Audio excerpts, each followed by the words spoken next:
रामकृष्ण हरी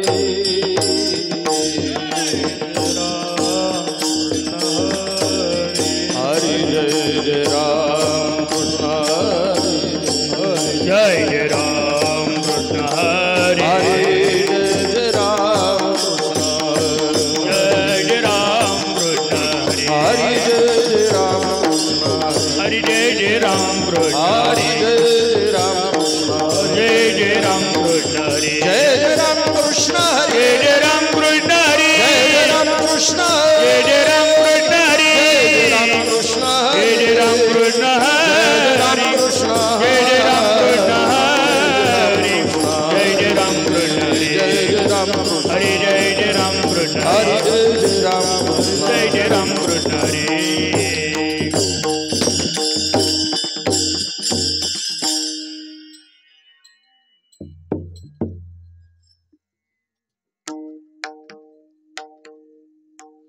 रूप पाहता लोचनी रूप पाहता लोचनी रूप पाहतलो जनी रूप पाहतलो जनी रूप पाहता लोचनी रूप पाहता लोचनी रूप पाहतलो जनी रूप पाहतलो जनी सुख झाले वो साधनी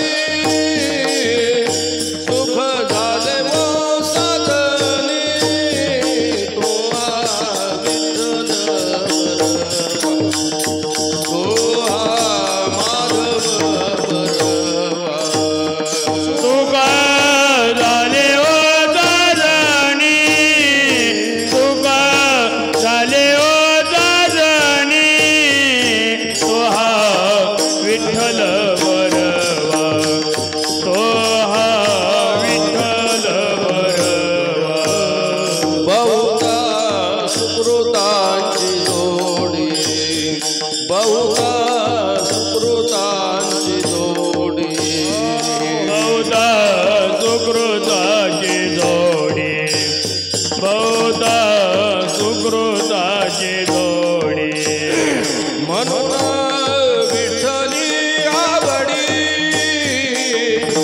म्हणून विठ्ठली आवडी तो हा विठ्ठल बरवा तो हा माधव बरवा म्हणून विठ्ठली आवडी म्हणून विठ्ठली आवडी तो हा विठ्ठल बरवा तो हा माधव बरवा सर्व सुखाचे आगर सर्व सुखाचे आगार सर्व सुखाचे आगर सर्व सुखाचे आगार बापर कुमादेवी वारा बापर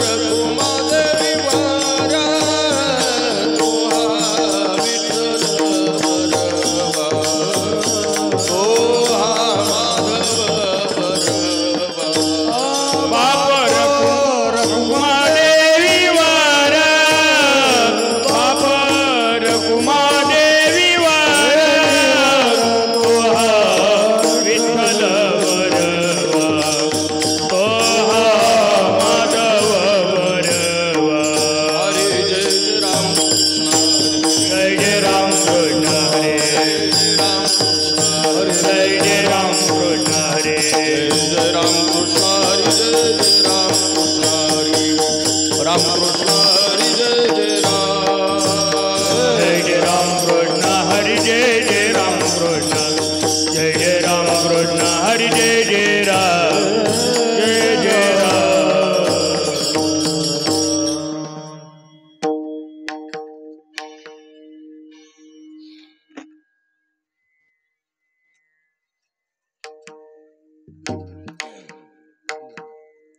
आदिनाथ गुरु सकळ सिद्धांत आदिनाथ गुरु सकळ सिद्धांता आदिनाथ गुरु सकळ सिद्धांत आदिनाथ गुरु सकळ सिद्धांता मच्छिंद्र दयाचा मुख्य शिष्य मच्छिंद्र दयाचा मुख्य शिष्य आदिनाथ गुरु सकळ सिद्धांत आदिनाथ गुरु सकळ सिद्धांता आदिनाथ गुरु सकळ सिद्धांत आदिनाथ गुरु सकळ सिद्धांता मच्छिंद्र दयाचा मुख्य शिष्य मच्छिंद्र दयाचा मुख्य शिष्य मच्छिंद्र दयाचा मुख्य शिष्य मच्छिंद्राने बुध गोरक्षासी केला मच्छिंद्राने बुध गोरक्षासी केला मच्छिंद्राने बुध गोरक्षासी केला मच्छिंद्राने बुध गोरक्षासी केला गोरक्ष उळला गहिनी प्रती गोरक्ष वळला गयनी व्रत गोरक्ष वळला गयनी व्रते गहिनी प्रसादे निवृत्ती दाता गहिनी प्रसादे निवृत्ती दातार गहिनी प्रसादे निवृत्ती दाता गहिनी प्रसादे निवृत्ती दातार ज्ञानदेव सार जोजविले ज्ञानदेव सार जोजविले ज्ञानदेव सार जोजविले मच्छिंद्राने बुध गोरक्षासी केला मच्छिंद्राने बुध गोरक्षासी केला बुध गोरक्षासी केला मच्छिंद्राने बुध गोरक्षासी केला गोरक्ष मोळला गहिनी प्रती गोरक्ष वळला गयनी व्रत गोरक्ष वळला गयनी व्रती विठोबार कुमार जय जय गोपार कुमाई विठोबार कुमार गोपार कुमाई विठोबार कुमार गोपार हरि कुमाई विठोबार विठोबार कुमार विठोबार कुमार गोपार कुमाई विठोबार कुमार गोपार कुमाई विठोबार कुमार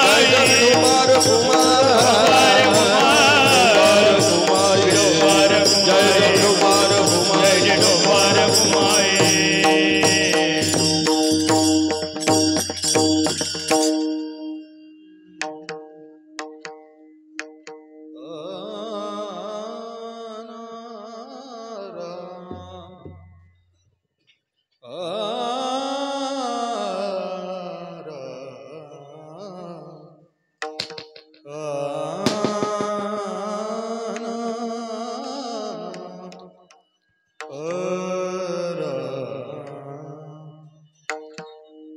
आदिनाथ गुरु सकळ सिद्धांचा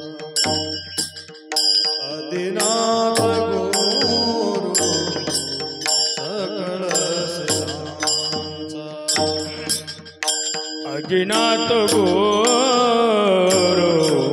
सकळ सिद्धांचा अजिनाथ गुरु सकळ सिद्धांचा अजिनाथ गुरु सकळ सिद्धांचा आदिनाथ गुरु सकळ सिद्धांचा आदिनाथ गुरु सकळ सिद्धांचा अजिनाथ गुरु सकळ सिद्धांचा आदिनाथ गुरु सकळ सिद्धांचा मच्छिंद्रालयाचा मुख्य शिष्य मच्छिंद्रालयाचा मुख्य शिष्य मच्छिंद्राने बोध गोरक्षासी केला मच्छिंद्राने बोध गोरक्षासी केला मच्छिंद्र दयाचा मुख्य शेष मच्छिंद्र दयाचा मुख्य शेष मच्छिंद्राने बोध गोरक्षासी केला मच्छिंद्राने बोध गोरक्षाची केला.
गोरक्षे वळला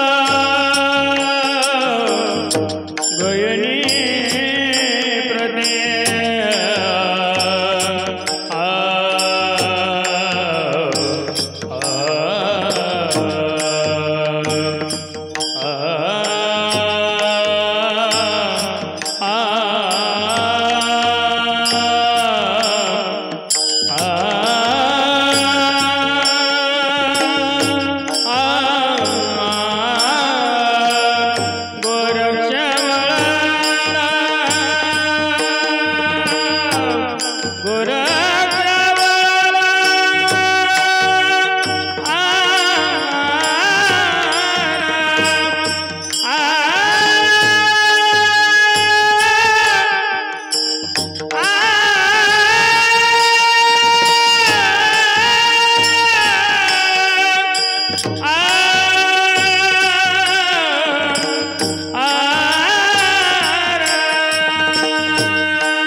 विठ्ठला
आदिनाथ गुरु सकळ सिद्धांचा, आदिनाथ गुरु सकळ सिद्धांचा, मच्छिंद्र तयाचा मुख्य शिष्य.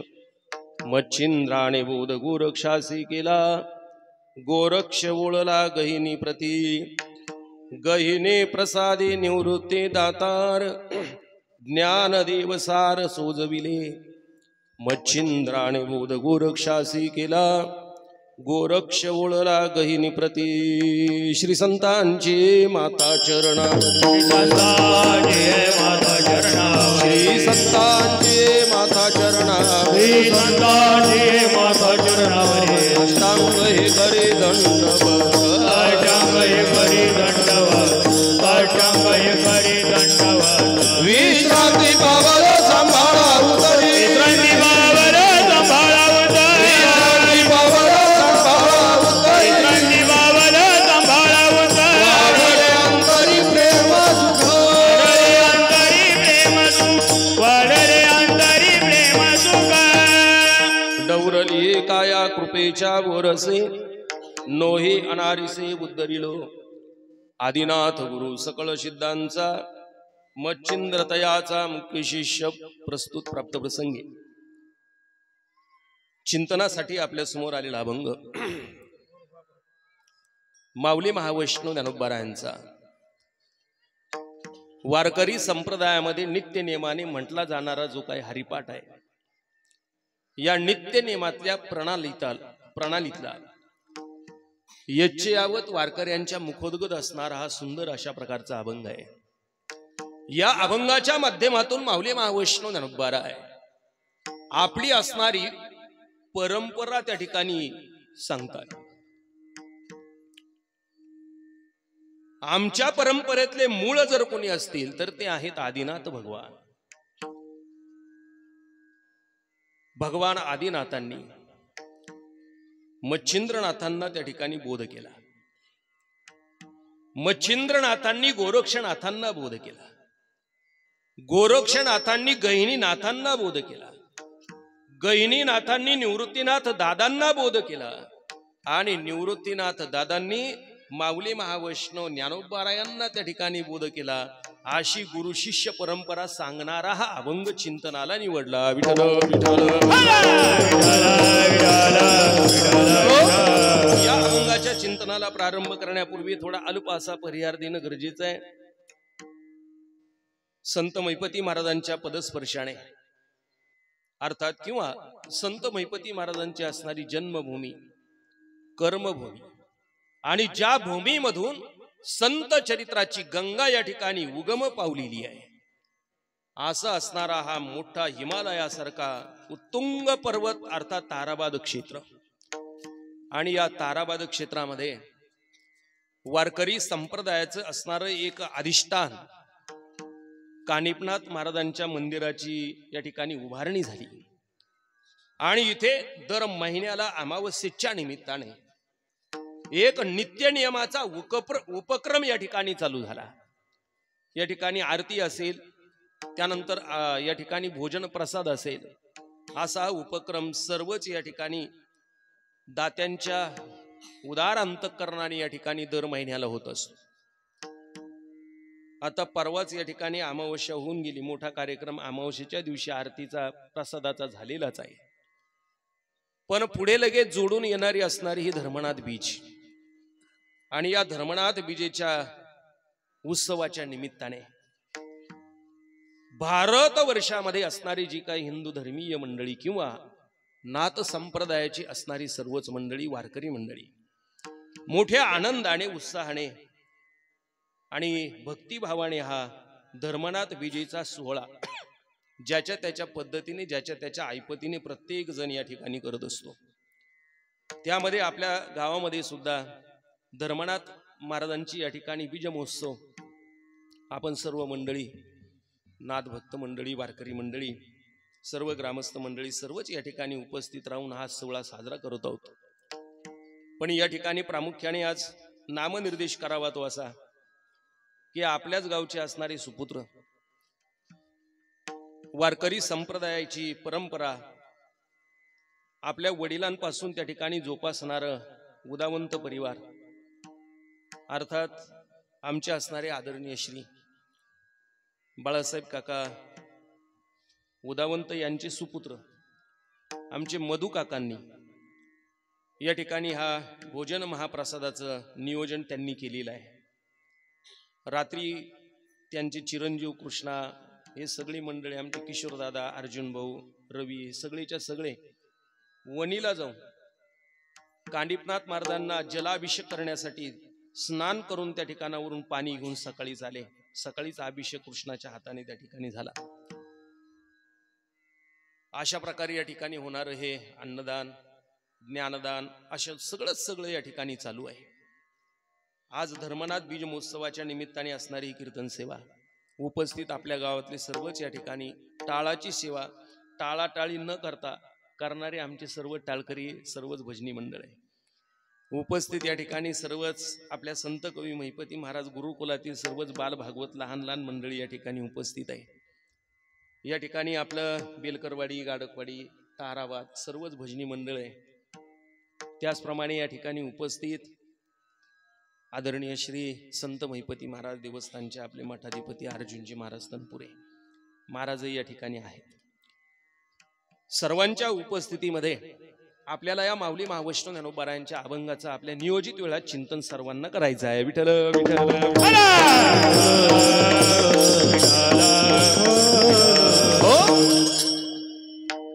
या सकल भारतवर्षामध्ये आपण जर पाहिलं तर आपल्याला दोन प्रकारचे संप्रदाय पाहायला मिळतात। एक आस्तिक संप्रदाय आहे आणि एक नास्तिक संप्रदाय आहे। जेवढे आस्तिक आहेत ना त्याच्यापेक्षा नास्तिक संप्रदाय किंवा संप्रदायाचे अनुयायी जादा आहे। जेवढे देव मानणारे आहेत त्याच्यापेक्षा हजारो पटीने देव न मानणारी मंडळी या ठिकाणी आहे। त्याच्यामध्ये आस्तिकांमध्ये आपण जर पाहिलं तर त्याच्यामध्ये 6 प्रकारचे संप्रदाय आपल्याला त्या ठिकाणी पाहायला मिळतात। न्याय आहे, वैशेषिक आहे, सांख्य आहे, हे असणारे षड संप्रदाय। पण त्याच्यामध्ये प्रामुख्याने आपण जर पाहिलं तर त्या असणाऱ्या आस्तिक संप्रदायामध्ये नाथ संप्रदाय आहे, त्याच्यामध्ये जर पाहिलं नंद संप्रदाय आहे, त्याच्यामध्ये जर पाहिलं दत्त संप्रदाय आहे, त्याच्यामध्ये जर पाहिलं चैतन्य संप्रदाय आहे, त्याच्यामध्ये जर पाहिलं असे सगळेच्या सगळे संप्रदाय आहेत।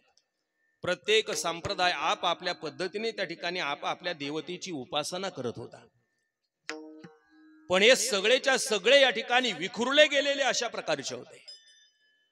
मग या ठिकाणी माऊली महावैष्णव ज्ञानोबारायांच्या डोक्यामध्ये असं आलं की हे सगळे संप्रदाय जर आपण एकत्र केले तर एक गौरवशाली वैभवशाली संप्रदाय या ठिकाणी उभा राहू शकतो।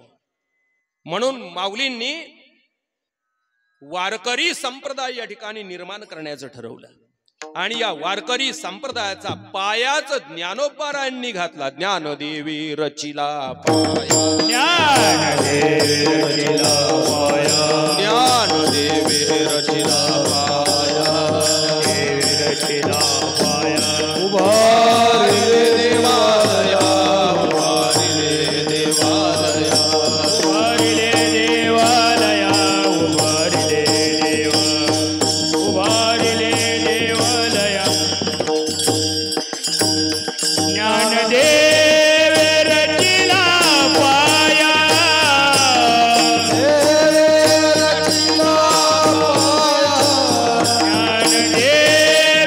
रचिला पाया,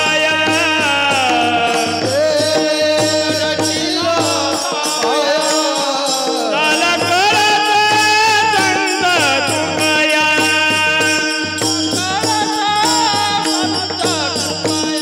सोका वच हरीच्या पाया, वैष्णव संताची नगरी, वैष्णव संताची नगरी, चंद्रभागे तिरी पंढरी, चंद्रभागे तिरी पंढरी,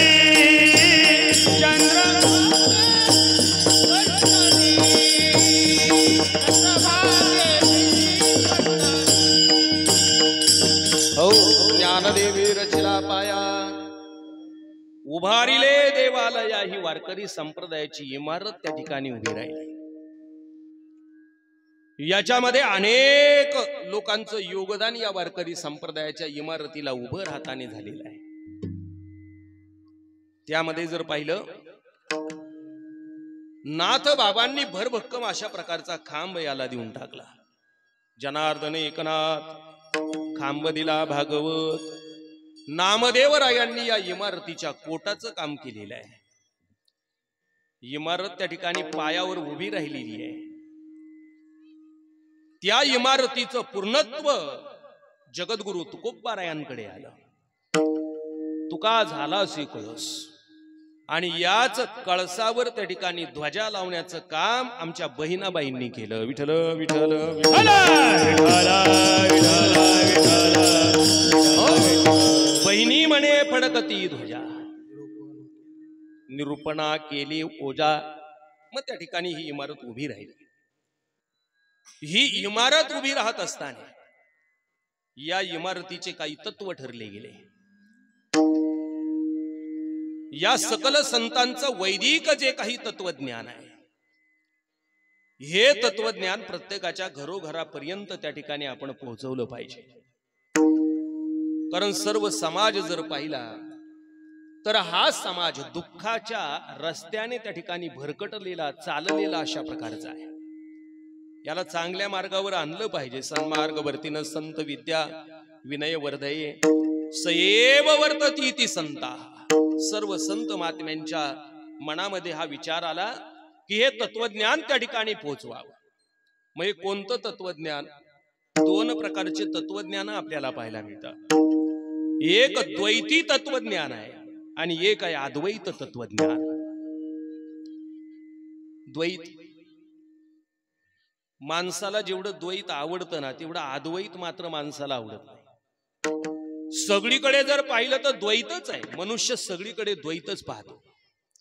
मनुष्य द्वैतातच जगतो. आणि द्वैतात जर मनुष्य जगला नाही तर व्यवहारही पण त्या ठिकाणी होणार नाही. द्वैताशिवाय व्यवहारही होणार नाही. एक मनुष्य त्या ठिकाणी आमच्या मधु काकांच्या दुकानात आला.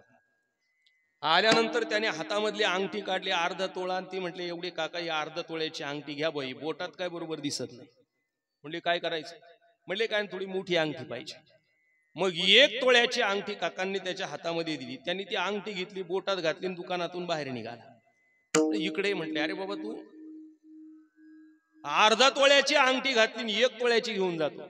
तो म्हटला, सोन्याच्या बदली सोनं जमेल का? जमणार नाही ना. अर्ध्या तोळ्याची नेली म्हटल्यानंतर अर्धाच तोळा त्या ठिकाणी दिला तर जमतंय. म्हणजे द्वैत पाहिल्याशिवाय व्यवहारच घडत नाही. काहींचं वागणं जर पाहिलं आपण, किती द्वैती आहे.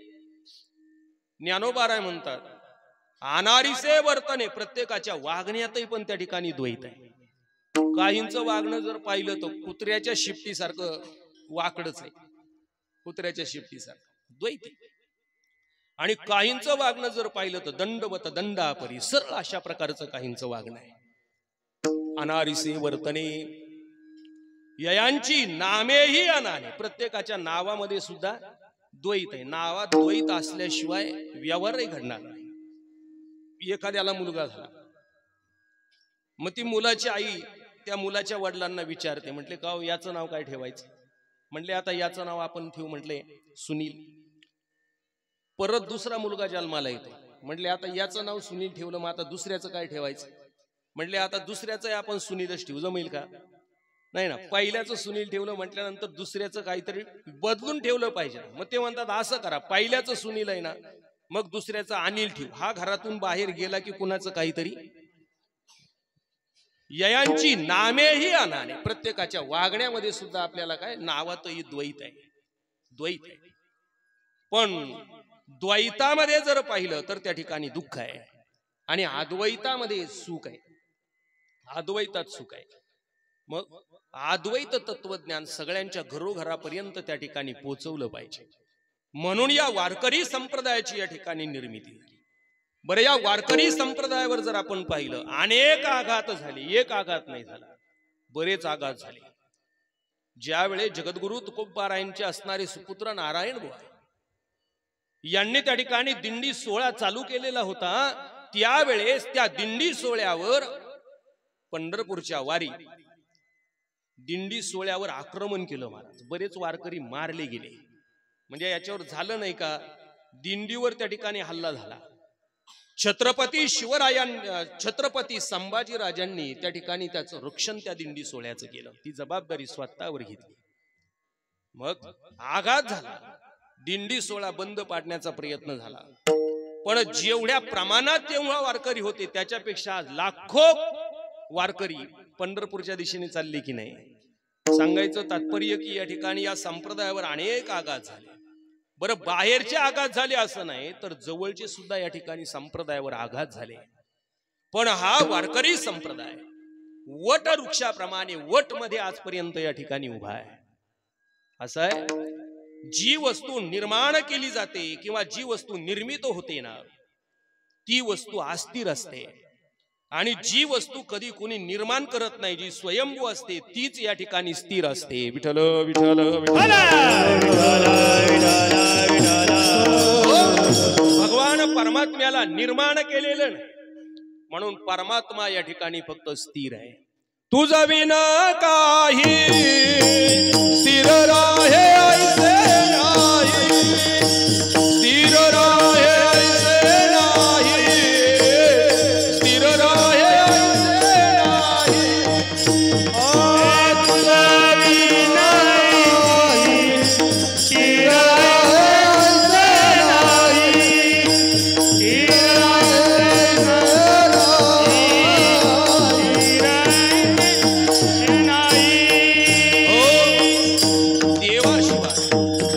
देवाशिवाय इथे एकही वस्तू स्थिर नाही. सगळंच्या सगळे काय आहे, सगळंच अस्थिर आहे ना. या ठिकाणचं सगळं अस्थिर आहे. प्रत्येक वस्तू ही त्या ठिकाणी बदलते. याला नैसर्गिक बदल म्हणतात. प्रत्येक वस्तूला नैसर्गिक बदल आहे. तुम्ही सांगा, बालपणातून तारुण्यपणात जाण्यासाठी काय प्रयत्न करावा लागतो? काही प्रयत्न नाही. तारुण्य अवस्थेतून म्हातारपण यायला काय प्रयत्न करावा लागतो? एक वेळेस म्हातारपणातून तारुण्यात जाण्यासाठी प्रयत्न करता येतो. कळालं? एक वेळेस म्हातारपणातून तारुण्यात जाण्यासाठी प्रयत्न करता येतो.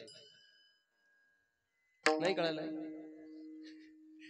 एखाद्याचे केस पांढरे झाले तर ते काळे करता येतात, पण काळे केस पांढरे करता येत. अर्थात म्हातारपणातून तारुण्यात येण्यासाठी प्रयत्न करता येतो, पण तारुण्यातून म्हातारपणात जायला काय प्रयत्न आहे? आपोआपच जातं ना महाराज. त्यानंतर जर पाहिलं, म्हातारपणातून मरण्यासाठी काय प्रयत्न करता येतो? काहीच नाही ना, ते आपोआप येतं. याला म्हणतात नैसर्गिक बदल.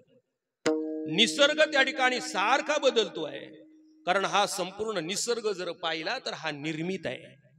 मग इथे स्वयंभू कोण आहे? इथे स्वयंभू फक्त दोनच तत्व आपल्याला पाहायला मिळतात. एक शिव तत्व आणि एक आहे त्याला म्हणतात विष्णू तत्व. दोनच तत्व या ठिकाणी खरे आहे. किंवा एक ब्रह्म आणि एक शिव. म्हणून हे दोघही पण वेगळे नाही मानत आपण वारकरी संप्रदाय. हरी आणि हराला एक मानणारा आपला वर्ग आहे. कारण हे दोन्हीच्या दोन्ही पण जर पाहिले तर ते निर्माण केलेले नाही, ते अनादी आहे. मग या ठिकाणी या वारकरी संप्रदायाचे मूळ पुरुष कोण? तर हा वारकरी संप्रदाय निर्माण जो केला ना, तो भगवान आदिनाथांनी निर्माण केलेला वारकरी संप्रदाय. आदिनाथांपासून पंढरपूरची वारी, पहिली वारी त्या ठिकाणी चालू केली ते भगवान शंकरांनी चालू केली. भगवान शंकरांना असं वाटलं की पंढरपूरला त्या ठिकाणी आपण पांडुरंगरायाच्या दर्शनाला भेटीसाठी जावं. मग पांडुरंगराया त्यांच्या भेटीसाठी भगवान शंकर कैलासावरून निघालेले. पार्वती माता म्हटली, मलाही पण तुमच्या बरोबर यायचं आहे. ते म्हटले ठीक आहे. गणपती बाप्पाही मागे लागले. हे म्हटले गणपती बाप्पा यायचं, पण मंदिरात अजिबात शिरायचं नाही, गाभाऱ्यात बाहेरच उभे राहा. ते म्हटले ठीक आहे. मग गणपती बाप्पा, पार्वती माता, भगवान शंकर नंदिकेश्वरावर बसून त्या ठिकाणी आलेले पंढरीमध्ये. प्रथमतः नंदिकेश्वराला गाभाऱ्याच्या बाहेरच त्या ठिकाणी ठेवलं. पंढरपूरला जर पाहिलं तर नंदिकेश्वराचं सेपरेट त्या ठिकाणी मंदिराच्या बाहेर छोटस मंदिर आहे, बाहेरच ठेवलं. गणपती बाप्पाला सांगितलं तुम्ही आत येऊ नका, तुम्ही बाहेर थांबा. गणपती बाप्पा सुद्धा पांडुरंगाच्या मंदिराच्या बाहेरच त्यांचं मंदिर त्या चौकात आहे. पार्वती माता आल्या, पार्वती मातेला सांगितलं आता तुम्ही सुद्धा गाभाऱ्यात यायचं नाही, तुम्ही गाभाऱ्याच्या बाहेरच थांबा. पार्वती माता त्या ठिकाणी गाभाऱ्याच्या बाहेर थांबल्या. आतमध्ये भगवान शंकर गेले. पांडुरंग रायाला एवढा आनंद झाला भगवान शंकरांना पाहून. जे भगवान शंकरांना उचललं, पांडुरंगाने आपल्या डोक्यावरच त्या ठिकाणी भगवान शंकरांना ठेवलं. म्हणून आपल्या वारकरी संप्रदायामध्ये ज्या मूर्तीवर, ज्या पांडुरंग रायाच्या मूर्ती डोक्यावर भगवान शंकरांचं लिंग नाही, ती मूर्ती आपले वारकरी पूजेला वापरत नाहीत. विठ्ठल विठ्ठल विठ्ठल.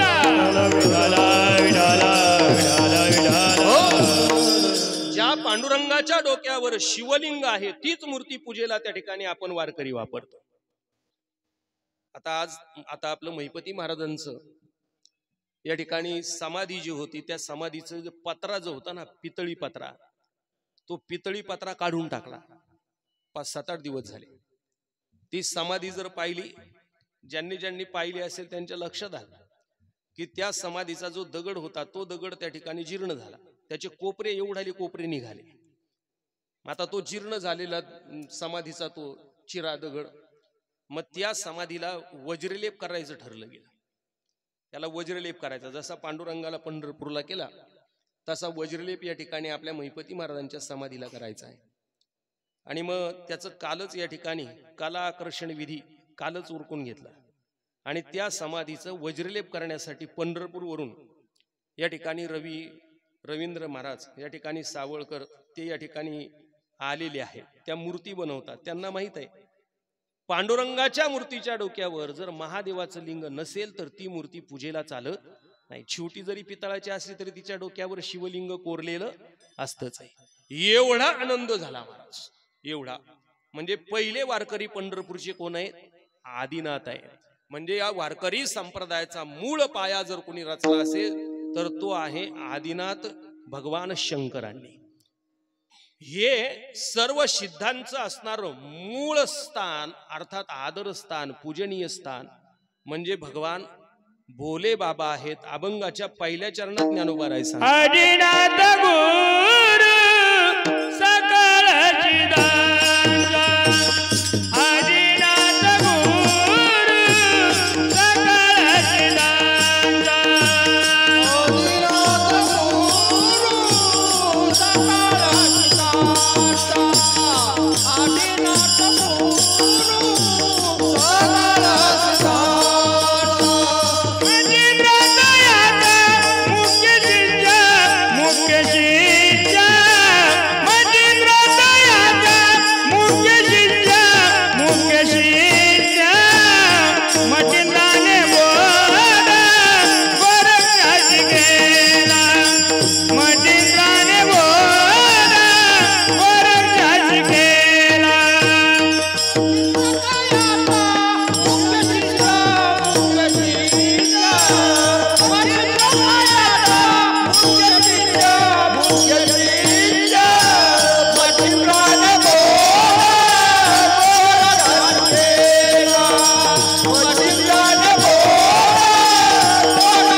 आदिनाथ गुरु सकळ सिद्धांचा. आदिनाथ हे सर्व त्या ठिकाणी सिद्धांचे असणारे सिद्ध आहेत, गुरु आहेत. भगवान आदिनाथांनी मच्छिंद्रनाथांना त्या ठिकाणी मंत्र दीक्षा त्या ठिकाणी दिलेली आहे. भगवान भोले बाबा आणि पार्वती माता एकांतात त्या ठिकाणी बसलेल्या होत्या. तेव्हा पार्वती मातेने भगवान शंकरांकडे विनंती केली की मला या ठिकाणी तुम्ही काही तत्वज्ञान द्यावं, अर्थात बोध द्यावा. भगवान शंकरांनी त्या ठिकाणी तत्वज्ञान सांगायला त्या ठिकाणी सुरुवात पार्वती मातेला केलेली होती. माता हे श्रवण करण्याची इच्छा त्या ठिकाणी भगवंताच्याही मनामध्ये, भगवान विष्णूंच्या मनामध्ये उत्पन्न झाली. आणि हे गोरक्षनाथ रूपाने त्या ठिकाणी मच्छिंद्रनाथ या रूपाने अर्थात छोटासा असा जीव हो एका माशाच्या पोटामध्ये भगवंत जाऊन थांबले. नदीच्या किनारी चालू असणारा तो उपदेश मच्छिंद्रनाथांनी त्या माशाच्या पोटात राहून ऐकला की जो असणारा या सकल जगाला तारणारा मंत्र, तो राम नामाचा मंत्र मच्छिंद्रनाथांनी उदरात असताना ऐकला. कारण संस्कार जे होतात ना, ते संस्कार म्हाताऱ्या माणसावर लवकर होत नाही, ते संस्कार लहान मुलांवर लवकरात लवकर होत असतात. आपल्या इकडे एक म्हण आहे ना, वाळलेलं लाकूड कधी वाकत नाही, पण ओलं लाकूड वाकल्याशिवाय राहत नाही. तसे संस्कार सुद्धा लहान मुलांवर लवकर होतात, कारण तो चिखलाचा असणारा ओला गोळा आहे, त्याला आकार जसा पाहिजे तसा आपल्याला आकार देता येतो. आणि खऱ्या अर्थाने अध्यात्म ज्ञानापेक्षा अध्यात्म ज्ञान फक्त माणसाला सुख देईल, पण संस्कार माणसाला त्या ठिकाणी समाधान प्राप्त करून देत असतात. म्हणून समाधान जर मिळवायचं असेल तर अध्यात्म ज्ञान असावं लागतं. असं आहे. आणि त्याचबरोबर संस्कार जर असतील तर माणूस त्या ठिकाणी उज्ज्वल, प्रगतिशील आणि पूर्णत्वाला त्या ठिकाणी जातो. म्हणून उदरात असतानाच मच्छिंद्रनाथांनी त्या ठिकाणी तो राम नामाचा असणारा मंत्र दीक्षा ग्रहण केली, ही दीक्षा प्राप्त करून घेतली. आणि मग संप्रदाय जो आहे तो संप्रदाय या ठिकाणी वृद्धिंगत होत असताना पूर्वीची परंपरा अशी होती, एका गुरुने फक्त एकच शिष्य करायचा, एकाने दोन शिष्य नाही करायचे, एका गुरुने फक्त एकच. त्याच्यामुळे संप्रदाय वाढणं ना. आणि तसंही पण आहे, जास्त शिष्य करण्याच्या भानगडीत गुरुने पडू नये.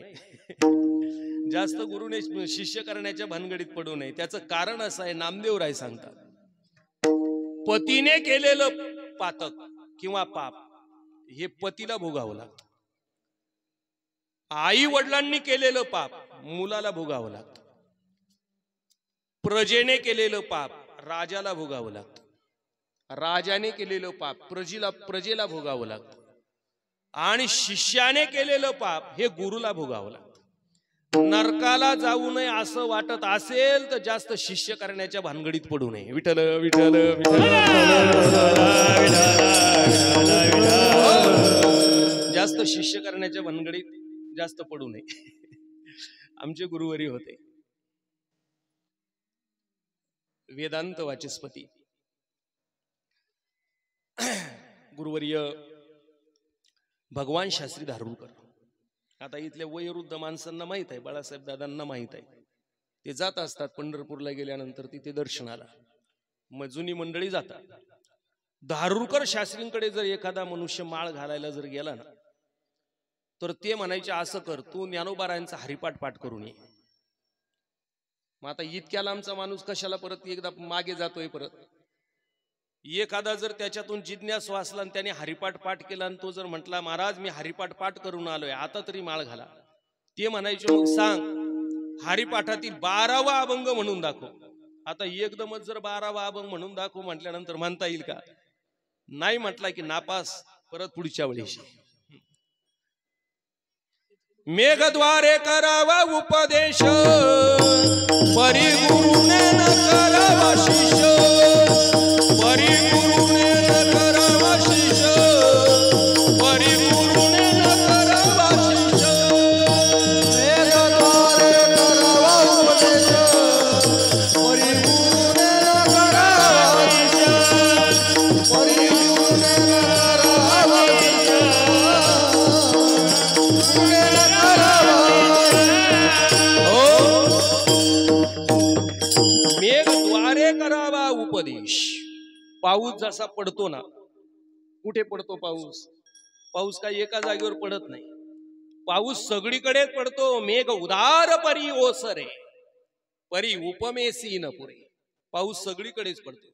पाऊस काय असं म्हणतो का, ही हागंदारी आहे, हे शेत आहे, मी शेतातच पडणार, हागंदारीवर पडणार नाही असं पाऊस म्हणतो का?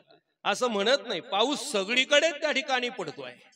मेघ काय आहे? उदार आहे, सगळीकडे पडतो. तसा उपदेश त्या ठिकाणी सर्वांना करावा, पण जास्त शिष्य करण्याच्या भानगडीत पडू नये. कारण कधी कधी शिष्य असे घातक गुरुला ठरतात, घातक ठरतात.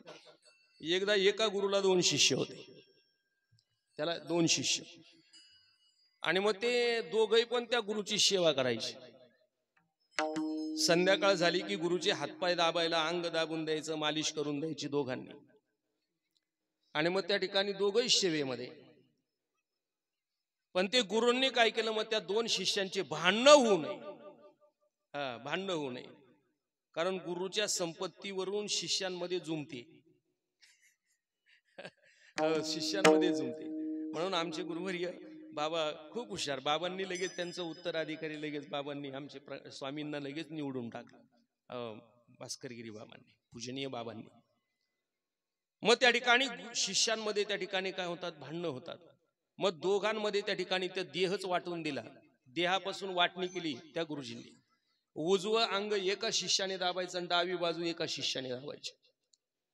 एक ते दोघही पण दाबायचे. एकदा असं झालं की डाव्या बाजूचा शिष्य होता ना, तो डाव्या बाजूचा शिष्य काही कामानिमित्त गावाला निघून गेला.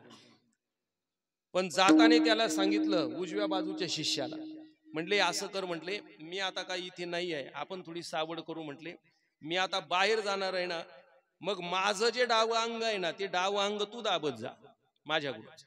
मग त्या ठिकाणी त्या उजव्या अंगाच्या शिष्याने डावं अंग दाबायला सुरुवात केली. त्याचं स्वतःचं जे उजवं अंग होतं त्याने जरा थोडस हळूहळू दाबलं, पण जे डावी बाजू होती त्याने अशी फार कचकच दाबायला सुरुवात केली फार. ते गुरुजी म्हटले अरे एवढं जरा दाबू, एवढं नको ना दाबू. तो म्हटला कुठं माझं अंग आहे, त्याचं तर आहे. अरे म्हटले त्याचं जरी आहे तर माझंच आहे. संध्याकाळी त्या ठिकाणी गुरुजी झोपले, आणि गुरुजी झोपल्यानंतर त्या डावा पाय गुरुजींनी उचलला आणि उजव्या पायावर ठेवला. तो का डावा पाय काय झाला, उजव्या पायावर ठेवला. आता तो डाव्या पायाचा शिष्य काय तिथे पाहायला नव्हता, उजव्या पायाचा उजव्या अंगाचा शिष्य होता. त्याने काय केलं, असं भलं दांडगं लाकूड घेतलं आणि नेमकं त्या डाव्या पायाच्या गुडघ्यावरच त्याने जोरात मारलं. एवढं जोरात मारलं की त्या गुडघ्याची वाटीच फोडून टाकली. ते गुरुजी म्हटले अरे असं काय करतो? तो म्हटला कुठं माझा पाय आहे? गुरुजी म्हटले त्याचाही नाही तुझाही नाही, हा माझा आहे म्हटलंय. विठ्ठल विठ्ठल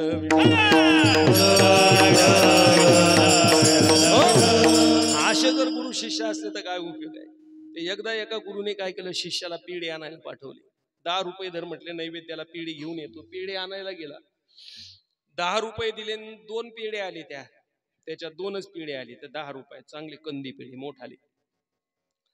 मग ते पेढे घेऊन तो निघाला. त्याच्या लक्षात आला आता गुरुजींकडे हे पेढे दिल्यानंतर गुरुजी याच्यातला एक आपल्याला देऊन टाकणार आहे. मग त्याने काय केलं, तो एक पेढा खाऊन टाकला. गुरुजीं पुढे गेला, गुरुजींना म्हटला घ्या.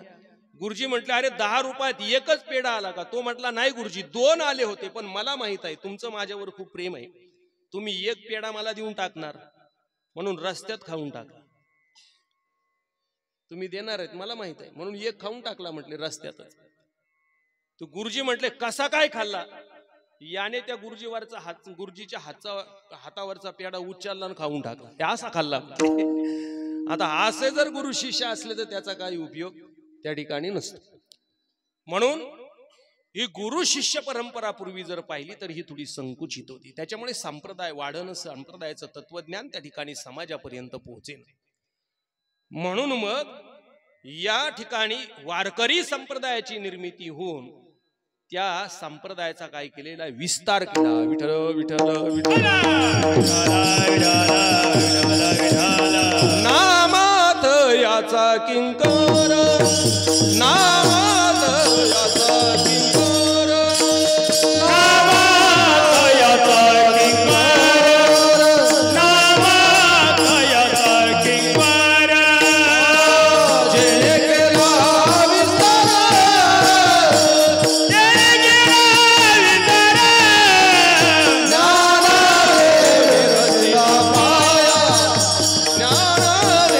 रचिला पाया, जेणे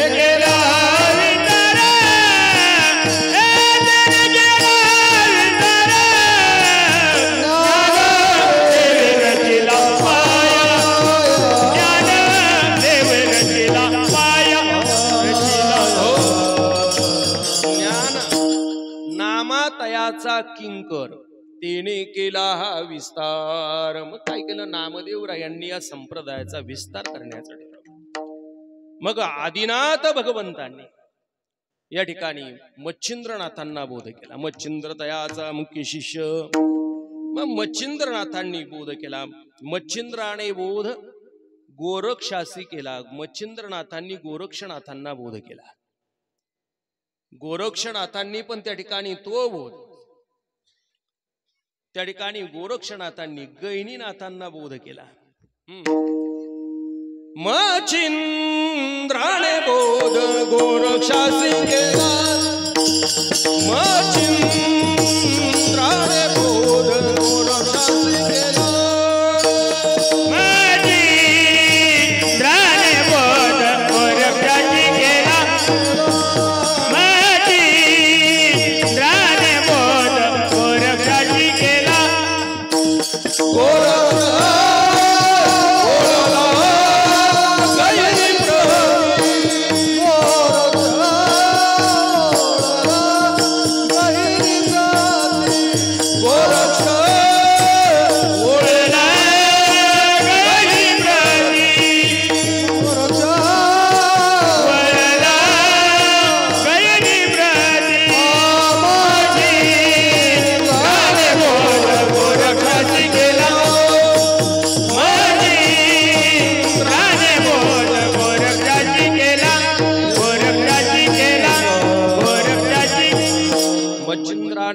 गोरक्षासी केला. गोरक्ष ओळला गहिनी प्रति. गहिनीनाथांना त्या ठिकाणी मच्छिंद्रांनी बोध गोरक्षांनी बोध केला. मग असाच प्रसंग पुढे एकदा घडला.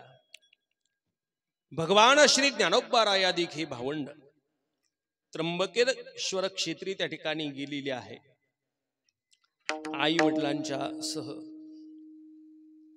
आणि तिथे गेल्यानंतर सुसाट्याचा वारा सुटला. अंधार पडलेला. ते मुलं घाबरले. एक असणारी त्या ठिकाणची गुहा. त्या गुहेमध्ये निवृत्तीनाथ दादांनी प्रवेश केला. आता निवृत्तीनाथ दादा रस्ता चुकले असं काही काही माणसांचं म्हणणं आहे. पण रस्ता निवृत्तीनाथ दादा चुकले नाही. कारण जे चुकलेल्या माणसांना रस्त्यावर आणण्याचं काम करतात ती माणसं रस्ता चुकतीलच कशी. नाही संत हे काय करतात, चुकलेल्या माणसाला जर रस्त्याला लावतात तर ते रस्ता चुकतीलच कशी. पण हे एक असणारा दैव योग आहे. निवृत्तीनाथ दादांनी गुहेमध्ये प्रवेश केला. सुंदर अशा प्रकारचा दिव्य प्रकाश निवृत्तीनाथ दादांच्या नजरेसमोर पडला. निवृत्तीनाथ दादांचे त्या प्रकाशाने डोळे त्या ठिकाणी दीप्त झाले. गहिनीनाथ महाराज समाधी लावून त्या ठिकाणी बसलेले पाहिले निवृत्तीनाथ दादांनी. आणि निवृत्तीनाथ दादांना गहिनीनाथ महाराजांनी त्याच गुहेमध्ये अनुग्रहित केलं.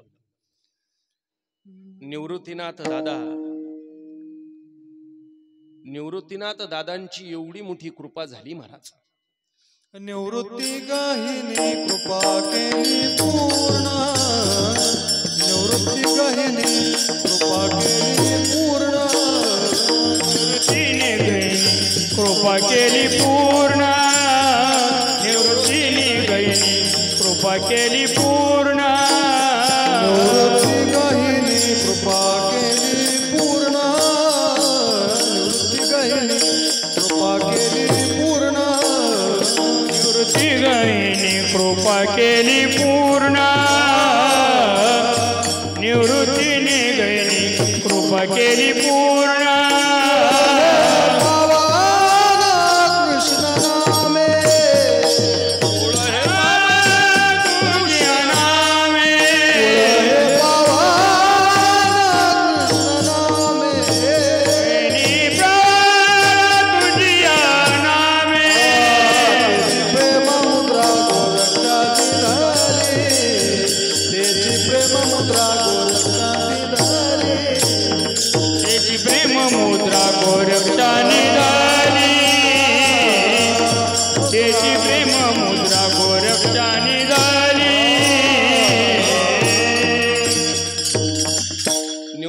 गहिनी कृपा केली पूर्ण. पूर्ण कृपा त्या ठिकाणी केली. कारण गुरुमध्ये सुद्धा बरेच त्या ठिकाणी प्रकार आहेत. काही त्या ठिकाणी यंत्र गुरु असतात, काही तंत्र गुरु असतात, काही मंत्र गुरु असतात, काही दीक्षा गुरु असतात, काही मोक्ष गुरु असतात आणि एक परमात्म्यापर्यंत नेऊन पोहोचवणारे ते सद्गुरू असतात. काही काही यंत्र गुरु आहेत ना. एखाद्या माणसाला एखाद्याने जर गाडी चालवायला शिकवली तर लोक म्हणतात त्याने मला गाडी चालवायला शिकवली, म्हणजे तो कोण झाला? माझा गाडीचा गुरु. गाडी चालवायला शिकवली ना, मग त्याला म्हणायचं यंत्र गुरु. दुसरा गुरु आहे त्याला तंत्र गुरु म्हणतात. आता या तंत्र गुरूंची संख्या जरा थोडी जादाच असते. तंत्र गुरूंची संख्या जरा जादाच असते. तुम्ही स्वयंपाक करणारे आचारी पहा, आचार्याजवळ 10-5 माणसं तिथे गोळा झालेले असतात. तो बिचारा त्याचा तो स्वयंपाक त्याचा चालू राहतो, पण त्याला सांगणारे बरेच त्या ठिकाणी असतात. आपण एखादं काम करीत असलो ना, काहीतरी काम, तिथे लोक जर गोळा झाले ना, ते काही करू नाही लागायचे, पण असं कर तसं कर, इकडून वड तिकडून वड, असे सांगणारे भरपूर राहतात. मृदंगाची ओढ काढायला जर गेलं ना तर कोणाला काही कळत नाही त्याची ओढ कशी काढावी, पण ते जो काढतोय त्याला सांगणारे बरेच असतात. अरे अशी वाढायची तशी वाढायची, त्यालाच कळत नाही, पण ते सांगणारे अशी तंत्रगुरु जगामध्ये खूप असतात. तंत्रगुरु. काही गुरु जर पाहिले, शिक्षा गुरु आहे. आपल्या शाळेमध्ये त्या ठिकाणी शिक्षक असतात, यांना शिक्षा गुरु म्हणतात. काही गुरु आहेत त्याला दीक्षा गुरु म्हणतात. आता संन्यास आश्रमामध्ये जर पाहिलं ना आपण, तर प्रत्येक त्या ठिकाणी दीक्षेचा गुरु वेगवेगळा आहे. आता कुंभमेळा चालू आहे ना, आता तिथल्या साधूंचं जर पाहिलं, प्रत्येक दीक्षेचा गुरु वेगळा आहे. त्या संन्यास आश्रमामध्ये जात असताना त्याला त्या ठिकाणी चिवटी गुरु असतो. चिवटी गुरु असतो म्हणजे शिखा, तो गुरु असतो. काही रुद्राक्ष जर धारण करायचा असला तर रुद्राक्ष गुरु असतो. त्या संन्यास आश्रमामध्ये लंगोटी प्रदान करावी लागते ना, मग त्या ठिकाणी लंगोटीचा पण त्या ठिकाणी गुरु वेगळा असतो. त्याला दंड हातामध्ये घ्यावा लागतो ना संन्याशाला, मग तो दंड देणारा गुरु वेगळा असतो. त्या संन्याशाने अंगाला त्या ठिकाणी विभूती लावावी लागते ना, मग विभूती गुरु वेगळा असतो. त्या संन्याशाने मंत्राचं त्या ठिकाणी एखादी दीक्षा घ्यावी लागते, मग तो मंत्र गुरु वेगळा असतो. असे संन्यास आश्रम स्वीकारताना बरेच गुरु असतात. त्याला मंत्र गुरु म्हणतात, दीक्षा गुरु म्हणतात. एक गुरु असतो त्याच्याकडून आपल्याला मंत्र घ्यावा लागतो, त्याला मंत्र गुरु म्हणतात. त्याच्यानंतर एक गुरु असतो तो मोक्षापर्यंत नेऊन पोहोचवतो, आणि एक गुरु असतो तो परमात्म्यापर्यंत नेऊन पोहोचवतो, त्याला श्री गुरु म्हणतात. विठ्ठल विठ्ठल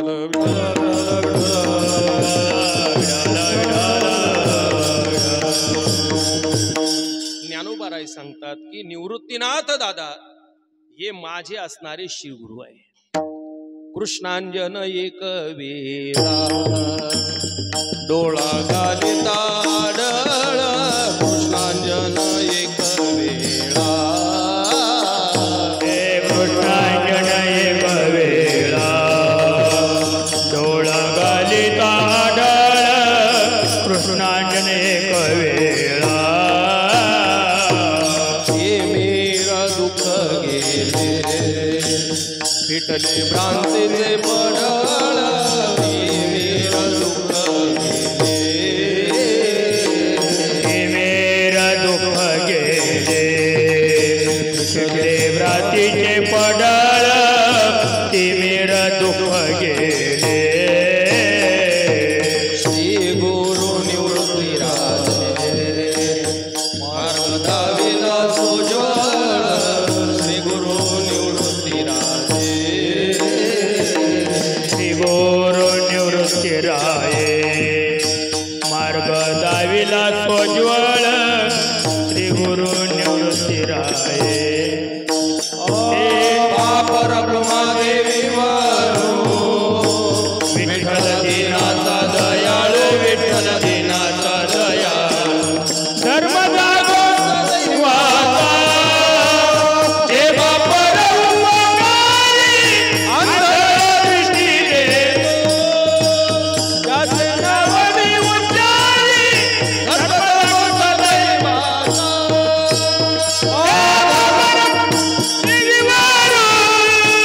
विठ्ठल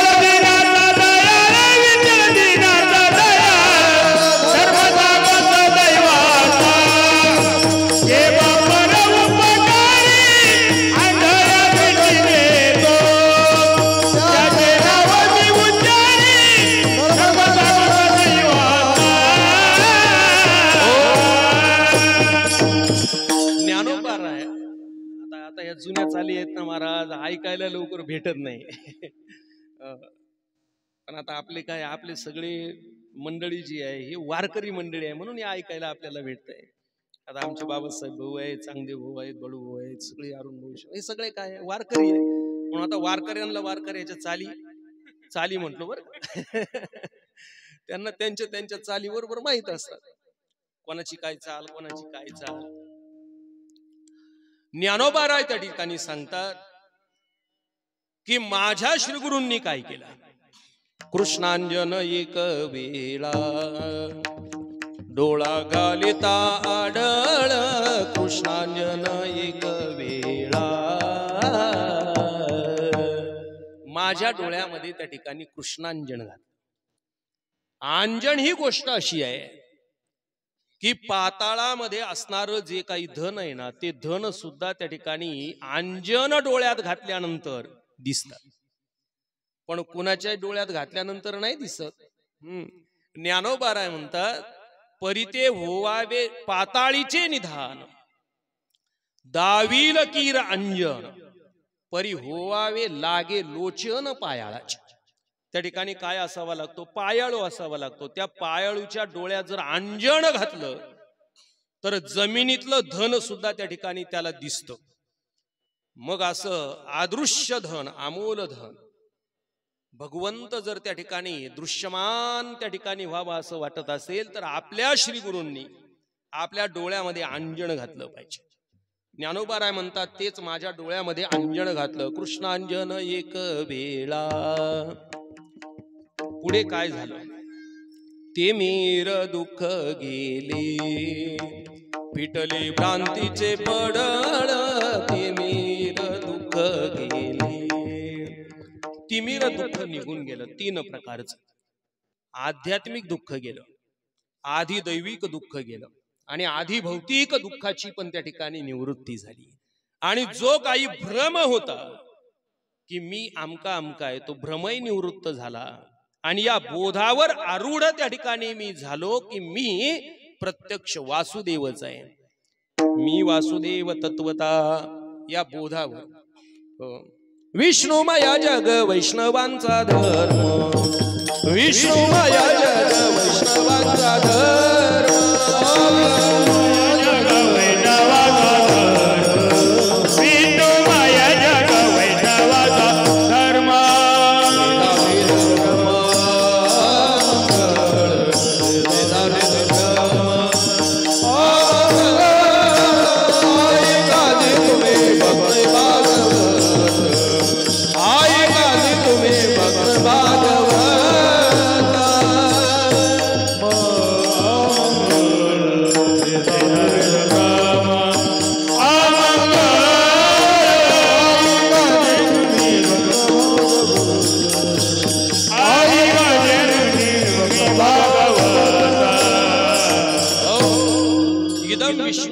जगत किंवा इदम खलविदम ब्रह्म अस्ति ब्रह्मेति चद्वेद सतमेन ततो विदुः विभाति विश्वभासा सर्वमिदं ऐसा श्रुतिकाय वायसा ढेकरोदिती.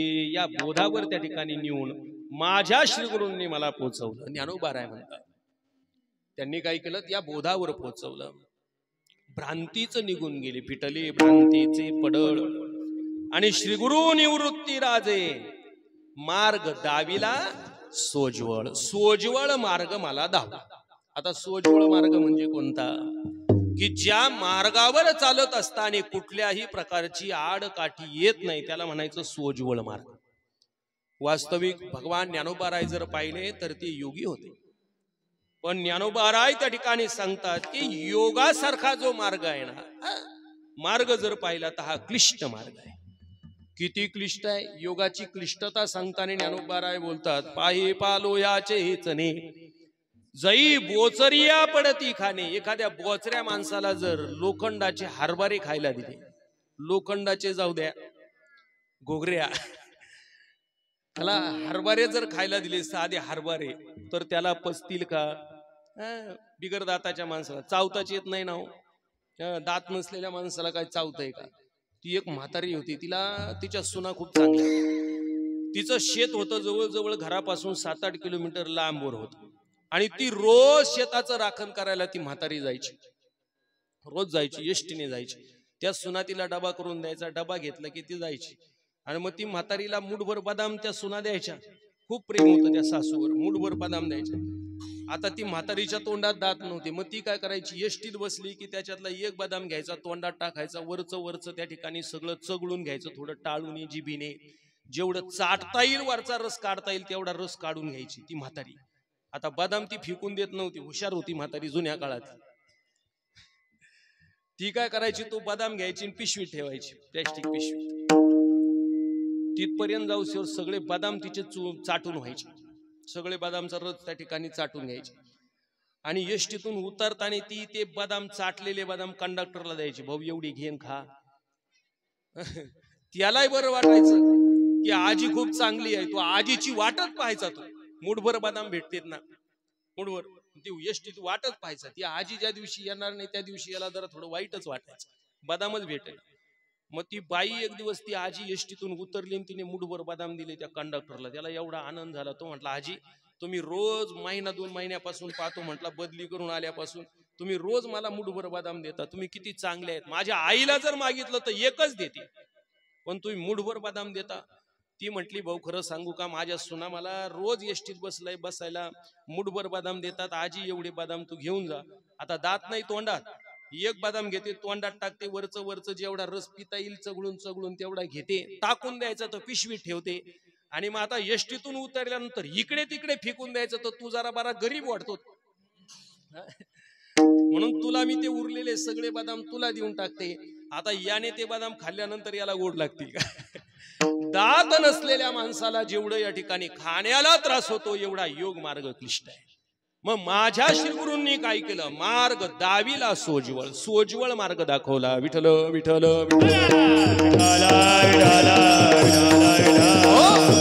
ज्या काही वाटा होत्या ना महाराज, खडतर वाटा, या आमच्या संतांनी अवघ्या मोडून टाकल्या. मोडून या वाटा सूक्ष्म दुस्तर, मोडून या वाटा सूक्ष्म दुस्तर, या वाटा सूक्ष्म दुस्तर, मोडून या वाटा सूक्ष्म दुस्तर. केला राज्यभार झाले ऐसा, मोडून या वाटा सूक्ष्म दुस्तर, मोडून या वाटा. केला राज्यभार झाले ऐसा, केला राज्यभार झाले ऐसा, मोडून या वाटा सूक्ष्म दुस्तर, मोडून या वाटा सूक्ष्म दुस्तर.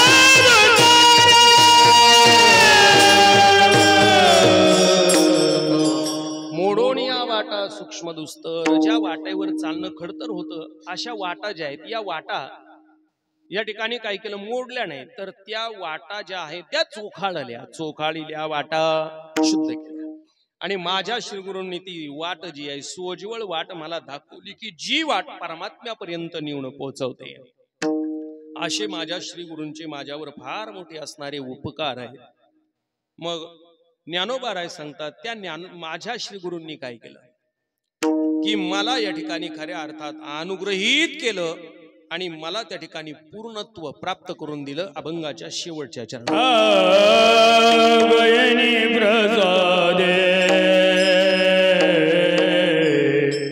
निवृत्ती दातारा,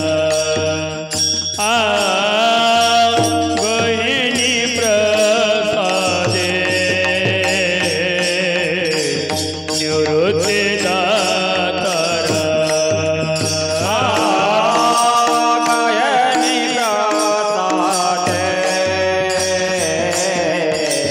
निवृत्ती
ज्ञानदेव सार तोच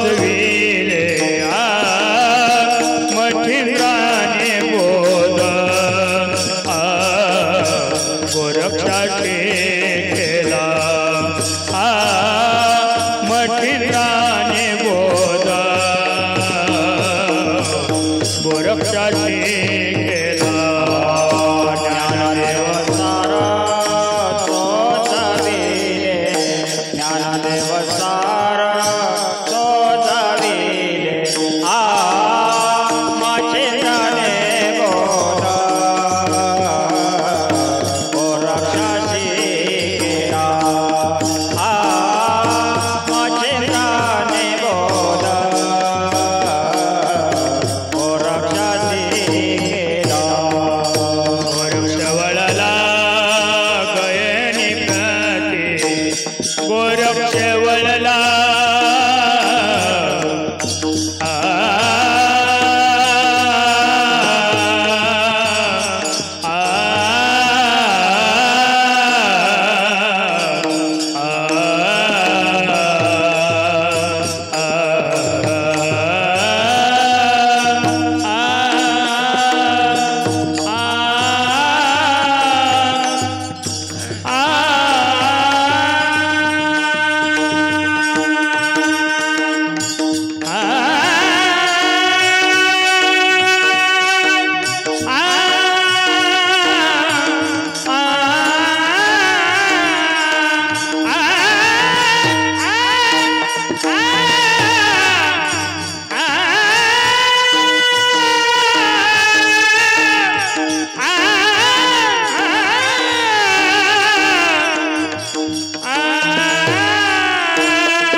विठ्ठल विठ्ठल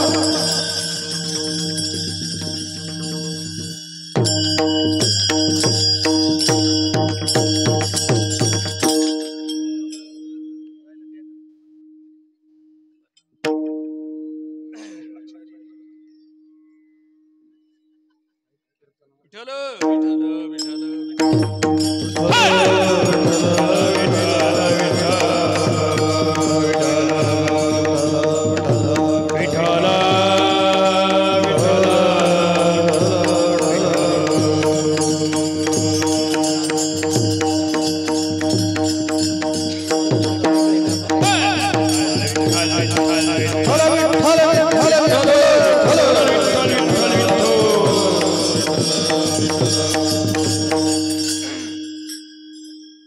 अभंगाचं चिंतन केलेलं आहे. संप्रदायाचा नियम असतो की ज्या कार्याच्या निमित्ताने या ठिकाणी सेवा असते त्या सेवेबद्दल आपण बोललंही पाहिजे. हे वक्त्याचं आद्य कर्तव्य आहे. समय वेळ त्या ठिकाणी वक्त्याला कळाली पाहिजे तर तो वक्ता, नाहीतर तो वक्ता होऊन जातो. म्हणून आपल्याला आज या ठिकाणी जे कार्य आहे, ज्या निमित्ताने आपलं कीर्तन सेवा आहे, त्याच्याकडे थोडंसं आपण पाहायला पाहिजे. काही काही लोकांना ते कळत नाही. एकदा गोकुळाष्टमीची कीर्तन सेवा होती एकाची, आणि त्यांनी अभंग घेतला, जेथे जावे तेथे कपाळ सरीसे. याच्या पुढे काय कपाळ फोडावा. आता 5वीच्या दिवशी एक माणूस अभंग म्हणत होता. 5वीच्या दिवशी शेवट तो भला. मी म्हटलं आता याचा शेवट जवळ आला. एक जण ते अंत्यविधीत अभंग म्हणायला लागला, आनंदू रे आजी आनंदू रे. असं जमेल का? असं जमणार. म्हणून जो कार्य आहे त्या कार्याच्या निमित्ताने बोललं पाहिजे. प्रयागराज क्षेत्री त्रिविक्रम नावाचा एक राजा होता. प्रजापालक, अतिदक्ष, प्रजेवर प्रेम करणारा, धर्मशील, सत्वशील, ज्ञाता साधू संतांची पूजा अर्चनाधिक करणारा असा एक सत्वशील राजा. त्या राजाचं नाव होतं त्रिविक्रम राजा. एवढा असणारा सत्वशील राजा, पण या असणारा मृत्यू लोकाच्या नियमानुसार तो राजा त्या ठिकाणी वारला गेला. सगळी प्रजा अत्यंत दुःखी झालेली आहे. सगळेच्या सगळे त्या प्रेताच्या भोवती, अवतीभोवती सगळेच्या सगळे रडायला लागले. त्या राजाची असणारी राणी, तिचं नाव होतं रेवती. तिलाही पण त्या ठिकाणी दुःख झालं. पतीच्या वियोगामध्ये जर पाहिलं तर पत्नीला फार मोठं अशा प्रकारचं दुःख होतं. ज्ञानोबारायांच्या भाषेत जर बोलायचं झालं तर ज्ञानोबाराय म्हणतात, सारसाई बिघडता ओवावणे वस काढिता का भान भनंग जवडिता भान यावरून. ज्ञानोबारायांनी सुंदर दृष्टांत दिली आहे. एखादा 8 दिवसाचा उपवासी जर त्या ठिकाणी जेवायला बसला आणि त्याच्या पुढे लगेच त्याला एक जण आला आणि तो म्हटला, हो जेवू नको. त्याच्या पुढचं ताटच उचलून नेलं. आता 8 दिवसाचा उपवासी, त्याला किती दुःख होईल. माये पुढुनी बालक काळे नेता एकुलते एक, होय जैसे उदक तुटता मीन. पाण्यातून मासा बाहेर काढताना किती दुःख होईल. आई पुढून आपला एकुलता एक मुलगा काळाने न्यावा, किती दुःख होईल. ज्ञानोबाराय म्हणतात तसंच आहे. सारसाही बिघडता, पती आणि पत्नीचं जर त्या ठिकाणी वियोग झाला तर एवढं दुःख होत आहे की मरणप्राय त्या ठिकाणी वेदना त्या पतीला पत्नीच्या वियोगात होतात, आणि पत्नीलाही पतीच्या वियोगात तेवढ्या वेदना होत असतात. म्हणून त्या ठिकाणी त्या रेवती मातेला फार मोठं झालेलं दुःख, सगळ्या प्रजेला झालेलं दुःख. त्या ठिकाणी मच्छिंद्रनाथ चाललेले होते. मच्छिंद्रनाथांनी पाहिलं की सगळी प्रजा राजासाठी रडते. एवढा चांगला असणारा राजा, लाख मेले तर चालतील पण लाखांचा पोशिंदा त्या ठिकाणी मरू नये. सगळ्या प्रजेला पोसणारा तो राजा, प्रजेचं पालन करणारा राजा. मच्छिंद्रनाथांचं हृदय त्या ठिकाणी द्रवीभूत झालं. कारण संतांचं अंतःकरण जर पाहिलं ना तर ते नवनीतासारखं अत्यंत माऊ असतं. माऊ संत हृदय नवनीत समाना. तुळशीदासजी म्हणतात द्रवीभूत झालं आणि त्या मच्छिंद्रनाथांचं हृदय कळवळलं. मच्छिंद्रनाथांनी त्या असणाऱ्या त्रिविक्रम राजाच्या देहात प्रवेश केला आणि गोरक्षनाथ महाराजांना सांगितलं की माझा जो देह आहे या देहाचं त्या ठिकाणी तुम्ही रक्षण करावं. महादेवाच्या मंदिरात शिवालयात त्या ठिकाणी मच्छिंद्रनाथांनी आपला देह ठेवला आणि गोरक्षनाथांना त्याचं राखण करायला ठेवलं.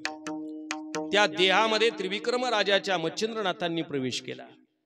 12 वर्ष झाले पण राजविलास भोगामध्ये त्या ठिकाणी आपले गुरुजी रममान झालेले आहे. म्हणून गोरक्षनाथ महाराज त्यांना सांगायला गेले, मृदंग घेतला महाराज आणि मृदंग वाजवतच चालले. चलो मच्छिंदर गोरख आया, मृदंगातून आवाज काढायला लागले. आतमध्ये गेले, राजप्रसादामध्ये सांगितलं महाराज आता तुम्ही थांबू नये, आता तुम्ही निघावं.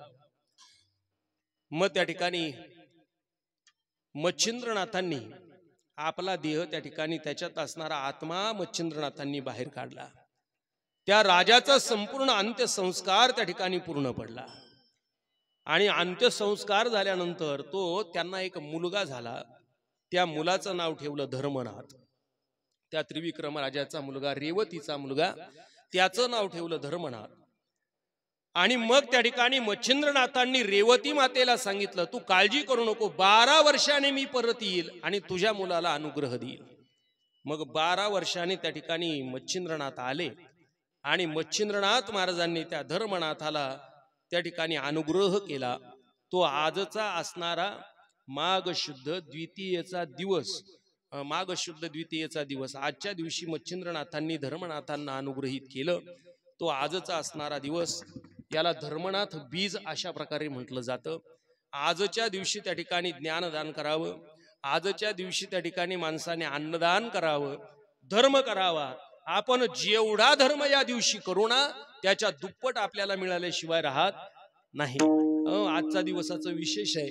आजच्या दिवशी आपण जेवढं पुण्यकर्म करू, जेवढं आपण दान धर्म करू त्याच्या दुप्पट आपल्याला मिळत असतं. म्हणून या ठिकाणी ज्ञानदान, अन्नदान ह्या सगळ्याच सेवा आज या ठिकाणी संपन्न होतात. असा असणारा आजचा हा धर्मनाथ बीजेचा दिवस महोत्सव. सर्व मंडळी या ठिकाणी आपण सर्व उपस्थित, ग्रामस्थ आहे, परिसरातून आलेली सर्व मंडळी आहे, भजनी मंडळ आहे, भावी भक्त आहे, सर्वांच्या उपस्थितीत ते झालेलं चिंतन छोटंसं आपण भगवत चरणी कानिकनाथ महाराजांच्या चरणी समर्पण करूया. उपस्थित सर्व टाळकरी वृंद, गाडकवाडी, बिलकरवाडी, ताराबाद मधले परिसरातले सगळे, त्याचप्रमाणे बालभागवत मंडळी, आदरणीय आपले मठाधिपती हरिभक्तीपरायण या ठिकाणी अर्जुनजी महाराज तनपुरे आदी करून सर्व या ठिकाणी उपस्थित आहे. सर्वांच्या उपस्थितीत आपण या सेवेला आपण पूर्णविराम देऊया आणि एकदा मोठ्या प्रेमाने त्या संतांचं नामचिंतन आपण करणार आहोत. तत्पूर्वी या ठिकाणी सांगायचं असं की जवळजवळ 2 वर्ष होऊन गेले, नाही का नाही, 2-1 वर्ष झाले आपल्याला कुरडया खायच्या. ताराबादच्या लोकांना, बरेच ग्रामस्थांना आपलं राहिलं ना, कुरडया खाल्ल्या पण चिकाचा थोडासा प्रॉब्लेमच आला, ताजा कारण कुरडया करता आल्या नाही. 2 वर्ष झाले आपल्या संत महिपती महाराजांच्या कलशाचं या ठिकाणी काम चालू आहे, मंदिराचं जीर्णोद्धाराचं काम चालू आहे आणि हे जीर्णोद्धाराचं काम जवळजवळ आता पूर्णत्वाला आलेलं आहे. सगळं काम आता पूर्ण होत आहे आणि कलशही पण ज्या आपल्या भावी भक्त आहेत, विजयाताई यांनी कलश दिलेला, त्या कलशाचंही काम त्या ठिकाणी पंढरपूरला पूर्ण झालेलं आहे. अशा प्रकारे सगळे काम आता संस्थांचे त्या ठिकाणी मंदिराचे पूर्ण होत आलेले आहे. आता या कलशारोहणाचा मुहूर्त 28/4, 29/4, 30/4 आणि 1/4 असा 4 दिवस या ठिकाणी आपला कलशारोहणाचा कार्यक्रम, वर्धापन दिनाचा कार्यक्रम संस्थांचा चालणार आहे. या निमित्ताने 3 दिवस कार्यक्रम होणार आहे. कीर्तन महोत्सव 4थ्या दिवशी 1 तारखेला काला होणार आहे. याच्यामध्ये काही गोष्टी आपल्याला खूप मोठ्या अशा प्रकारच्या करायच्या आहेत की जे सर्वांच्या सहकार्याशिवाय या ठिकाणी शक्य होणार नाही. त्याला सर्वांचं सहकार्य लाभेल तेव्हा ते शक्य होणार आहे, तसं ते शक्य होणार नाही. महिपती महाराजांनी 284 संतांचं या ठिकाणी चरित्र वर्णन केलेलं आहे ना, म्हणून 284चा आकडा त्या ठिकाणी समोर ठेवला 284 वाचक त्या ठिकाणी आपल्याला वाचनाला बसवायचे आहे. तुकोबारायांचं चरित्र केलं महिपती महाराजांनी 16 अध्यायाचं. त्या चरित्राचं वाचन करायचं. 3 दिवसात भक्तिविजय होणार नाही म्हणून त्याला 284 वाचक बसवायचे. 3 दिवस विष्णुयाग होणार आहे. 3 दिवस विष्णुयाग. त्या विष्णुयागाला महिपती महाराजांनी 284 संतांचं चरित्र वर्णन केलं म्हणून 284 जोडपं त्या ठिकाणी त्या विष्णुयागाला आपल्याला बसवायचे आहे. त्याच्यामध्ये 3 कॅटेगऱ्या केलेल्या आहेत. 1 दिवसाचं बसणारी एक यजमान जोडी, 2 दिवसाची बसणारी यजमान जोडी आणि 3 दिवसाची बसणारी यजमान जोडी. 1 दिवस पूजे यजमान म्हणून यज्ञाला बसणाऱ्या विष्णू यागाला त्याला 3,500 रुपये त्या ठिकाणी फी ठेवलेली आहे. ज्याला 2 दिवस बसायचं आहे त्याच्यासाठी 7,000 रुपये फी ठेवलेली आहे आणि ज्याला 3 दिवस बसायचं आहे त्याच्यासाठी 11,000 रुपये फी त्या ठिकाणी आपण म्हणजे संस्थांनी ठेवलेली आहे. आणि त्याच्यातही पण एखाद्याला वाटलं बा आम्ही 3 भाऊ आहे, त्याने 11,000 रुपये दिले तर 1 दिवस 1 भाऊ, दुसऱ्या दिवशी दुसरा भाऊ, तिसऱ्या दिवशी तिसरा भाऊ, चौथा असला तर पण 3 दिवस 3 भाऊ, चौथा असला तर त्यांनी 1 दिवस एक्स्ट्रा बसायचं काका, आहे का नाही. चौथा असला तर असं त्या ठिकाणी विष्णुयाग होणार आहे. 284 जोड्या रोज त्या ठिकाणी पूजेला बसणार आहे. 71 यज्ञकुंड त्या ठिकाणी तयार आपल्याला करायचे आहे. ते यज्ञकुंड आपला जो सभा मंडप आता सध्या पत्र्याचा आहे तिथे सभा मंडपामध्ये 71 यज्ञकुंड तयार करायचे. प्रत्येक कुंडाला यजमान म्हणून 4 जोड्या त्या ठिकाणी बसणार आहे. 4 जोड्या, 4 कोपऱ्यात 4 जोड्या, असा त्या ठिकाणी विष्णुयाग होणार आहे. बरं, त्या विष्णुयागाचा खर्च काय थोडा थिडका नाही. जवळजवळ अंदाज आम्ही काढला तर 500-700 किलो नुसतं गावरान तुपच लागतंय किशोर. किती? 500-700 किलो. 500-700 किलो मोठ्या खटल्याची आंघोळ होऊन जाईन 2-4 दिवसाची. सगळं भागल एवढं गावरान तूप. 500-700 किलो गावरान तूप लागणार आहे. त्याच्यात हवन सामग्रीला जे लागतंय ना ते पोत्यानेच लागणार आहे. एवढा मोठा त्याचा असणारा खर्च आहे. पण त्या खर्चाची काही त्या ठिकाणी आपल्यावर जास्त काही जबाबदारी पडणार नाही आहे, कारण तुम्ही मंडळींनी खूप संस्थांना या ठिकाणी या मंदिराच्या कामासाठी अगोदरच दिलेलं आहे. म्हणून जास्त काही लोड या ठिकाणी टाकायचा लोकांवर नाही आहे. इच्छेप्रमाणे जे असेल ते. पण त्याच्यामध्ये असं आहे की आपल्या गावातल्या आम्ही त्या दिवशीच महाराजांबरोबर बोललो. महाराजांना मी म्हटलं की एकदा आपलं हे शिवरात्र होऊ द्या. शिवरात्र झाल्यानंतर गावातल्या प्रत्येक घरामध्ये त्यांना म्हटलं आपण जाऊ, प्रत्येक घरात जाऊ म्हटलं, आणि तिथे गेल्यानंतर प्रत्येकाला आपण आपली ही संकल्पना सांगू आणि त्यांची त्या घरातल्या माणसाची जर यज्ञाला बसायची यजमान म्हणून इच्छा असेल तर त्याला सांगायचं तुम्हाला बसायचं असेल तर तुम्ही त्या ठिकाणी यज्ञाला बसण्यासाठी नाव नोंदणी करा. कारण प्रथम प्राधान्य त्या ठिकाणी प्रथम नाव नोंदणी आपल्या गावापासून सुरुवात आपल्याला करायची आहे. कारण आपलं संत महिपती महाराज म्हणजे आपलं गावचं काय आहे, मूळ वैभव आहे. आपण त्या ठिकाणी 86 सालचा सप्ताह कुणी पाहिला असेल, कुणी नसेल पाहिला असेल. आता बऱ्याच मंडळींनी पाहिला, पण कुणाला आठवतो कुणाला आठवत नाही, मलाही आठवत नाही. पण तो सप्ताह एवढा मोठा झालेला सप्ताह, आता तोच सप्ताह, तसा सप्ताह किंवा त्यापेक्षाही भव्य अशा प्रकारचं मोठं नियोजन या ठिकाणी आहे.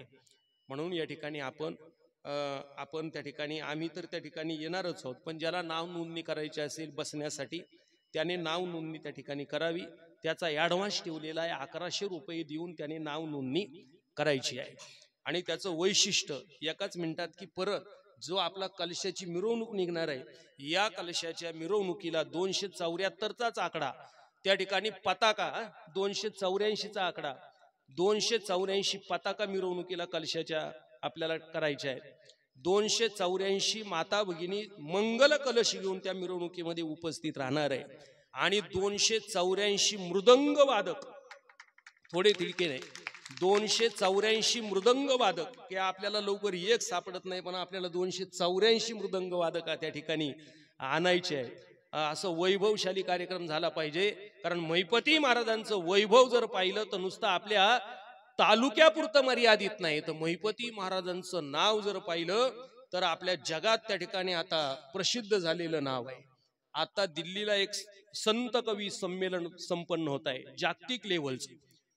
त्या ठिकाणी तो मंच जो असतो ना, जसं आपण त्या टीव्हीवर पाहतोत ना, मंचाला नाव दिलेलं असतं खाटोड वगैरे, तिथला जो मंच आहे संत कवी संमेलनाचा जो मंच आहे ना, त्या मंचाला संत कवी महिपती महाराज असं नाव त्या ठिकाणी त्या मंचाला दिलेलं आहे दिल्लीमध्ये, दिल्लीत. हा, एवढं मोठं आहे. मग आता महिपती महाराजांचा कार्यक्रम म्हटल्यानंतर महाराजांच्या वैभवाला शोभेल असाच कार्यक्रम त्या ठिकाणी कलशारोहणाचा झाला पाहिजे. आणि प्रत्येकाच्या मुखात एक वाक्य त्या ठिकाणी आलं पाहिजे की याची डोळी, याची डोही, याची डोळा भोगू सुखाचा सोहळा, आईसा सांडोनी सोहळा मी का राहेल निराळा. अशा प्रकारे या ठिकाणी गौरवशाली प्रत्येकाला वाटलं पाहिजे. अशा प्रकारचा तो कार्यक्रम आपल्याला या ठिकाणी करायचा आहे. आणि विशेष म्हणजे अजून त्याच्यात एक आहे की आपल्याला महिपती नावाची जेवढे काही माणसं असतील, कोणाचा एखादा पाहुणा असेल, रावळा असेल, तर त्या महिपती नावाच्या व्यक्तीचा विशेष मान सन्मान पूजन आपल्याला त्या ठिकाणी त्याचं करायचं आहे. असा मोठा आहे आणि आपलं सर्व